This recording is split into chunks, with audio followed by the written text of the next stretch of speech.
ایک بندہ مسجد میں روزانہ گڑ گڑا کر دعا مانگتا، روتا کہ مجھے اللہ پاک اولاد دے دے، روزانہ اس کی یہ روٹین تھی۔ ایک دن ایک نمازی نے مسجد کے مولوی صاحب سے کہا کہ مولانا اس بندے کی دعا کیوں نہیں قبول ہوتی، آپ بھی اس کے لیے دعا کریں۔ تو مولانا جو ہے مسجد والے وہ مسکرا دیے، انہوں نے کہا کہ مجھے پتہ ہے کہ اس کی دعا کیوں نہیں قبول ہوتی۔ تو نمازی بڑا حیران ہوا، اس نے کہا کیوں نہیں قبول ہوتی؟ تو مولانا نے بتایا، وہ جو مسجد والے مولانا تھے، کہ یہ شادی کرے گا تو تب اس کی اولاد ہوگی نا، اس کمینے نے شادی بھی نہیں کی اور روزانہ در اولاد کی دعائیں کرتا ہے گڑ گڑا کے۔ یہ ہے مولانا فضل الرحمان کہ اگر ہم اقتدار میں آ گئے، پاکستان کا ڈارکسٹ آور ہوگا، پاکستان کا تاریک ترین دن ہوگا، تاریک ترین گھڑی ہوگی کہ اگر مولانا جیسا بندہ وہ برسرے اقتدار آ جائے۔ یہ پاکستان کے اجتماعی شعور کی، یہ پاکستانیوں کی کلیکٹیو وزڈم کی توہین ہوگی کہ اگر مولانا جو ہے وہ اقتدار میں آ جائے۔ میں نے آپ سے پہلے عرض کیا کہ ہمارے KPK کے بہت تھوڑے سادہ لو بھائی کچھ پاکٹس ہیں، اس کے علاوہ ہمارے کچھ بلوچی بھائی کچھ پاکٹس ہیں، وہ اس کو مولانا مانتے ہیں، وہ اس کو مفتی مانتے ہیں، وہ اس کو 90 کھرب علماء کا وارث مانتے ہیں۔ ورنہ میں کئی دفعہ بتا چکا ہوں کہ یہ وہ شخص ہے جس نے جو ہے وہ ہمارے قبائلی علاقوں اور KPK میں ڈرونز پر جو قرارداد تھی اس پہ اس نے سائن کیے، اس نے ختم نبوت کے فارم والی جو ترمیم تھی اس پہ اس نے سائن کیے۔ بے نظیر بھٹو کو اس نے کہا کہ عورت کی حکمرانی خلاف آئین ہے، پھر اسی بے نظیر بھٹو کے دور میں یہ خارجہ امور کی کمیٹی کا چیئرمین رہا۔ آج کل جو ہے یہ اس کے مریم نواز کے پیچھے گارڈ کے طور پہ کھڑا ہے، اس سے کندھے سے کندھا ملا کے کھڑا ہے۔ تو ابلیسوں کی مجلس شورا منعقد ہوئی ہے لاہور میں، اور اس کا 1 پوائنٹ ایجنڈا تھا کہ کسی طریقے سے ہمیں بچایا جائے، کیونکہ عمران خان نے جو 9-10 منٹ گفتگو کی ہے جیل میں صحافیوں سے، تو ان کے پروپیگنڈے، ان کے خاور مانیکے، ان کے لطیفے، وہ جو لطیف کوئی آیا ہے وہ سارے اس نے واڑ کے رکھ دیے ہیں، اور اس نے کہا ہے کہ یہ جو قید ہے یہ عبادت ہے، جتنی لمبی سزا دیں، جتنی مرضی سزا دیں، میں نہ پہلے جھکا تھا اور میں نہ اب جھکوں گا۔ یعنی یہ میری قوم کی، یہ جو میری زندگی ہے یہ میری قوم کی امانت ہے۔ اور ان بیانات سے ایسا بھونچال آیا کہ راتوں رات پیمرا کو نوٹیفیکیشن جاری کرنا پڑا کہ کسی 9 مئی والے کے یا جس کا 9 مئی کے ڈرامے میں نام ہے اس کا بیان نہ چلایا جائے۔ ظاہر ہے اشارہ عمران خان کی طرف تھا۔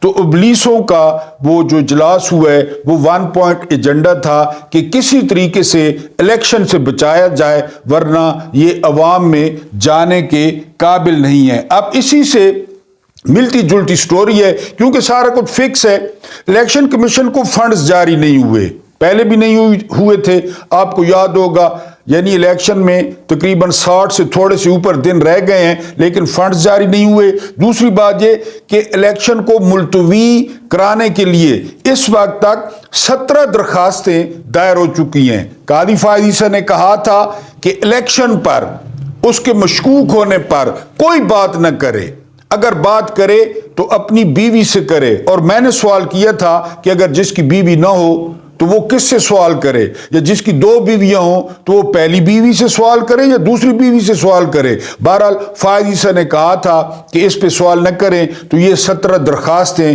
یہ 17 درخواستوں کی بنائیں بتی، نہیں آپ غلط سمجھیں، بتی بنا کر یہ منہ پہ ماریں فائز عیسیٰ کے کہ یہ 17 درخواستیں آ گئی ہیں۔ اور ایک بات آپ کو بتاتے چلوں کہ یہ درخواستیں سپانسرڈ ہوتی ہیں، پلانٹڈ ہوتی ہیں، ورنہ میرے جیسا بندہ یا آپ جیسا بندہ کیوں درخواست دے گا، کیوں لاکھوں کے وکیل ہائر کرے گا؟ یہ سپانسرڈ ہوتی ہیں، یہ جو ہے وہ پلانٹڈ ہوتی ہیں، یہ کروائی جاتی ہیں، پیچھے مال لگایا جاتا ہے۔ مال تو ان کے پاس اتنا ہے کہ آپ چھوڑیں نا، ان کو خبیثوں کو خود نہیں پتا کہ ہمارے پاس کتنا مال ہے۔ یعنی ان کو خود نہیں پتا. تو یہ کام، یہ 17 درخواستیں آ گئی ہیں. اس کے علاوہ جی حلقہ بندیوں پہ وہ جو کراچی کے ایم کیو ایم والے جنہوں نے 10 شادیاں کی ہیں لیکن ان کو سچا پیار نہیں ملا، 12 بچے ہو گئے ہیں لیکن سچا ابھی پیار ان کو نہیں ملا. گورنرشپ انجوائے کی، وزارتیں انجوائے کی، ہر دفعہ کرتے ہیں، میئرشپ انجوائے کی، لیکن سچا پیار نہیں ملا. اب انہوں نے نیا لطیفہ کیا چھوڑا ہے؟ انہوں نے نیا لطیفہ یہ چھوڑا ہے کہ سندھ میں جو ساری کی ساری حلقہ بندیاں تھیں وہ پیپلز پارٹی کو فائدہ دینے کے لیے کی گئی ہیں. اور ایک انہوں نے اور بڑے مزے کی بات کی ہے. انہوں نے کہا ہے کہ جو پیپلز پارٹی نے کھربوں روپے لوٹے ہیں تو اس مال غنیمت میں کچھ جو حصہ ہے وہ الیکشن کمیشن کی بلڈنگ میں بھی پہنچا ہے. یعنی وہ ان ملیاں دا دین تے ایمان روٹیاں، شورا ڈولن تے چون چون کھون بوٹیاں. یہاں مال کا چکر چل رہا ہے جی، جو ہے وہ مال کے پیچھے ہے. اب ایم کیو ایم نے کہا ہے کہ پیپلز پارٹی نے جو بوریاں بھری ہیں وہ اس کا کچھ حصہ الیکشن کمیشن تک بھی پہنچ گیا ہے. آپ تسلی رکھیں، فکر نہ کریں، ان تک بھی حصہ پہنچ گیا ہے. لہذا انہوں نے اس کے فائدے کے لیے جو ہے حلقہ بندیاں کی ہیں. اب وہ حلقہ بندیوں کو چیلنج کریں گے. 17 درخواستیں الیکشن کمیشن میں آ گئی ہیں. اور پھر اگلا جو ایکسکیوز ہے اور بہانہ ہے وہ ہے سیکیورٹی. پہلے بھی آپ کو یاد ہوگا کہ جب کے پی کے اور پنجاب اسمبلیاں ٹوٹی تو انہوں نے کہا سیکیورٹی نہیں ہے. میں حیران ہوں کہ اگر خدا نہ خواستہ ہم پہ حملہ ہوتا ہے تو یہ ٹی وی پہ آ کر یہ نہ کہہ دیں کہ ہمارے پاس تو سیکیورٹی نہیں ہے، بلکہ وہ جنرل باجوہ نے کہا بھی تھا کہ ہمارے ٹینک ناکارہ ہیں، ہمارے پاس تیل ہی نہیں ہے، یہ چلتے ہی نہیں ہے. کہہ چکا ہے جنرل باجوہ بقول صابر شاکر. تو یہ نہ آ کے کہہ دیں ادھر ہم پہ حملہ ہو اور یہ آ کے پریس کانفرنس کر دیں کہ جی ہم تو سیکیورٹی فراہم نہیں کر سکتے، ہمارے تو اور بڑے کام ہیں. تو بہرحال جو ہے یہ سیکیورٹی بھی آ گئی ہے کہ جی وہ ہم سیکیورٹی بھی فراہم نہیں کر سکتے. تو آپ یہ سارا کچھ ڈاٹ کنیکٹنگ کر لیں الیکشن کس طرف جا رہے ہیں.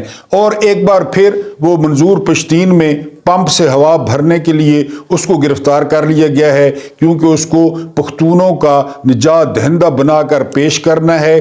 وہ کافی عرصے سے خبروں سے آؤٹ تھا اور کافی عرصے سے وہ میڈیا میں نہیں آ رہا تھا، تو اس کو گرفتار کر لیا گیا ہے تاکہ پھر اس پہ بات چیت ہو، اس پہ پروگرامز ہوں، سوشل میڈیا پہ بحث چھڑے. کیونکہ اس کا کوئی نہیں پتہ چلتا، نہ اس کا کوئی دین ہے نہ اس کا کوئی ایمان ہے کہ وہ کیا ہے، وہ کیا چاہتا ہے. جس نقیب اللہ محسود کے لیے یہ پی ٹی ایم بنی تھی، پختون جو ہے نا تحفظ موومنٹ، وہ پیپلز پارٹی کے خلاف اور راؤ انوار کے خلاف ان کے یہ اتحادی رہے ہیں. پی ڈی ایم کے کت خانے میں وہ علی وزیر اور محسن داوڑ ان کی حکومت میں شامل رہے ہیں. اس کی کوئی سمجھ نہیں آتی کہ اس کا دین مذہب کیا ہے. بہرحال اس کو گرفتار کر لیا گیا ہے اور اس کو پیش کیا جا رہا ہے. وہ ایک مچھر ہے پرویز خٹک، اس کے ساتھ کہ یہ پختونوں کے نمائندے ہیں اور یہ پختونوں کے جو ہے وہ یہ نجات دہندہ ہیں، تو اس کو گرفتار کیا گیا ہے. اس کے علاوہ نارووال سے جو چھڑنے والی لڑائی تھی دانیال عزیز اور احسن اقبال کی، وہ اب زیادہ پھیل گئی ہے اور دانیال عزیز نے ڈائریکٹ نشانہ بنایا ہے ایک ٹی وی پروگرام میں نواز شریف کو، اور انہوں نے گلہ کیا کہ میں مرتے مرتے بچا لیکن مجھے پوچھنے کوئی نہیں آیا. تو دانیال عزیز صاحب یہ جب اقتدار میں ہونا تو یہ پڑھتے ہیں گلے سے، جب یہ اقتدار سے باہر ہوں تو یہ جوتے صاف کرتے ہیں، یہ پیروں میں پڑھتے ہیں. آج کل ان کی جو ہے نا وہ پانچوں گھی میں اور سر کڑائی میں ہے. چاروں حکومتیں ان کی ہیں، کاکڑ ان کا کھلونا ہے، سارا نظام ان کے ساتھ ہے، الیکشن کمیشن ان کے ساتھ ہے، عدالتیں ان کو فیسیلیٹیٹ کر رہی ہیں. تو کون سا دانیال عزیز؟ اب تو وہ آپ کو پوچھیں گے ہی نہیں. آپ کا ایکسیڈنٹ ہوا ہے، آپ یہ کہیں گے آپ مر کیوں نہیں گئے کہ جان چھوٹتی، آپ مر جائیں، آپ کے والد صاحب فوت ہو گئے. انہوں نے تو آپ کو نہیں پوچھنا، آپ جتنا مرضی کہتے رہیں. اور پھر دانیال عزیز نے کہا ہے کہ احسن اقبال کہتا ہے ساری مہنگائی پی ٹی آئی نے کی ہے، تو کوئی دستاویزی ثبوت فراہم کر دے کہ پی ٹی آئی نے مہنگائی کی ہے. یعنی وہ جو ہے اس پہ. اور چکر کیا چل رہا ہے؟ One and only Noon league کہ احسن اقبال اب نارووال سے اپنے بیٹے کو ٹکٹ دلانا چاہتا ہے. یہ پی ٹی آئی کے انٹرا پارٹی الیکشن پہ بات کر رہے تھے نا، تو قیامت تک ان کو چیلنج ہے کہ یہ گھیسیاں کریں، یہ ان کے پیمپر بدلیں، کبھی شریف کے علاوہ کوئی نامزد جھوٹے منہ نامزد کر دیں، بنائیں نا، گور خان کی طرح بنائیں نا، نامزدی کر دیں، یہ خوشی سے مر جائیں گے۔ یہ خواجہ آصف اور احسن اقبال رستو لنڈے کا اور یہ ان پہ جو ہے وہ باتیں کر رہے تھے۔ تو قیامت تک پیپلز پارٹی میں ہر گھر سے بھٹو نکلے گا، ڈی این اے چینج کروا کے نکلے گا اور نسل بدل کے نکلے گا، نئے نئے طریقوں سے نکلے گا، لیکن وہ نثار کھوڑو اور جو ہے نا مولا بخش چانڈیو یہ گھیسیاں کریں گے۔ ان کے پیمپر اب زرداری کا نواسہ پیدا ہو گئے، اب نئے پیمپر لیں اور اس کے بدلنے شروع کر دیں۔ ادھر شریفوں میں احسن اقبال ہو، خواجہ آصف ہو، راجہ ظفر الحق ہو، ان کی مقدر میں بھی پیمپر تبدیل کرنا ہے، تو لہذا وہ جو نون لیگ کی لڑائی تھی وہ زیادہ پھیل گئی ہے۔ رانا ثناءاللہ نے کہا ہے کہ یہ صرف ایک ٹکٹ کی لڑائی ہے، یہ کوئی لمبی چوڑی لڑائی نہیں ہے، لیکن اصل بات کیا ہے؟ اصل بات یقین کریں کہ عمران خان کے ماسٹر سٹروک کے بعد نا ان میں فرسٹریشن بہت زیادہ ہے۔ ان کو زیادہ احساس ہوا ہے کہ ہم تو نوکر ہیں، ہم تو چاکر ہیں، ہم تو غلام ہیں، ہم تو مریم اورنگزیب ہیں، ہمیں تو یہ کتے کی طرح ہی نہیں جو ہے نا ہماری پرواہ کرتے۔ اور وہ ایک وکیل اس کو اتنی بڑی پاکستان کی سب سے بڑی پارٹی کا چیئرمین بنا دیا گیا ہے۔ ان میں زیادہ فرسٹریشن بڑھ گئی ہے، ان میں زیادہ فرسٹریشن بڑھ گئی ہے۔ یہ جو پپلے تھے پرانے جالے یا یہ جو نونے تھے پرانے، ان میں زیادہ فرسٹریشن کہ ہم تو نوکر اور ہیں ہی نوکر، غلام ہیں۔ ان کا جو ہے نا وہ نواز شریف، پھر جو ہے نا وہ مریم صفدر سے مریم نواز کنورٹ کیا گیا، پھر آگے پتہ نہیں اس کا بیٹا آ جائے گا جنید کا کیا، یا پھر آگے یہ چلتے رہیں گے۔ تو ساری عمر یہ نون لیگ والے ان کی چاکری کریں گے، کیونکہ عوام ہر چیز ساتھ ہے، عوام ساتھ نہیں ہے۔ جس کو دو چیزوں کو انہوں نے گالی بنایا، ایک نوجوانوں کو یوتھیا اور ایک خواتین کو ناچنے والیاں، یعنی یہ جلسوں میں ناچتی ہیں، یہ یوتھیے اور یہ میری بہنیں، میری بیٹیاں، میری واجب الاحترام مائیں، جو ان کی منجی اور پیڑھی ٹھوکیں گی نا وہ ان کو لگ پتہ جائے گا۔ شرط یہ ہے کہ اگر الیکشن ہوں تو صاف شفاف ہوں، پھر ان کو پتہ چلے گا کہ جس لفظ کو انہوں نے گالی بنایا تھا وہ ان کے ساتھ حشر کیا کرتے ہیں۔ عوام نہیں ہے، درخت جتنا بڑا برگد کو ہو جائے نیچے جڑے نہیں ہیں، عوام میں جانے سے ڈرتے ہیں۔ ادھر دھلائی کا خطرہ ہے، ادھر ان کی جو ہے شلواریں اترنے کا خطرہ ہے ان کو، کہ لوگ ہماری شلواریں نہ اتار دیں، لوگ ہم سے 16 مہینے کا حساب نہ مانگ لیں۔ وہ فرسٹریشن ہے، آپس میں مولی کتوں کی طرح لڑنا شروع کر دیا ہے۔ وہ کہتا ہے وہ ذمہ دار ہے، وہ کہتا ہے وہ ذمہ دار ہے۔ شہباز شریف کو نون لیگ مانتی نہیں ہے کہ جی 3 دفعہ وزیر اعظم، 3 دفعہ وزیر اعظم کدھر، 3 دفعہ تو وہ بڑا بنا وزیر اعظم، 4تھی دفعہ شہباز شریف نہیں بنا، وہ بھی انہی کا وزیر اعظم تھا۔ کیس معاف کرائے، سارے جو ہے نا مقدموں سے بری ہوئے اور سرکاری جو ہے نا لوٹ مار کی، سارے پروٹوکول لیے، پھر کہتے ہیں وہ ہماری حکومت نہیں تھی۔ کیوں حکومت نہیں تھی؟ ہم کیوں بیٹھے ہیں؟ ہم یاد کراتے رہیں گے کہ وہ کت خانہ بھی آپ کا تھا، اس میں اصل جو ہے حکمران وہ نواز شریف اور مریم تھی، وہ 16 مہینے بھی تم لوگ تھے جو تم لوگوں نے تباہی پھیری اور ابھی تک پھیری جا رہے ہو۔ تو یہ اس فرسٹریشن میں مولی کتوں کی طرح لڑ رہے ہیں، اور جن 6 کروڑ نوجوانوں کو یہ یوتھیا کہتے تھے، خواجہ آصف جیسے رنگ باز اور بازاری زبان استعمال کرنے والے نے اس کو گالی بنایا، تو یہ گالی ان کو سود سمیت، اور عورتوں پہ یہ جو ریمارکس پاس کرتے ہیں وہ عورتیں ان کو سود سمیت واپس کریں گی اور ان کو توڑ گھر چھوڑ کر آئیں گی۔ ایک دفعہ الیکشن ہونے دیں، پھر دیکھتے ہیں کہ یہ کتنے پانی میں ہیں۔ یہ آپ کا اپنا ڈیجیٹل پلیٹ فارم ہے، اور ریکویسٹ ہے کہ چینل کو سبسکرائب کریں، اور دوسرا سبسکرائب کرنے کے ساتھ بیل آئیکن بھی دبا دیا کریں تاکہ آپ کو نوٹیفیکیشن ملے اور آپ ویڈیو دیکھیں۔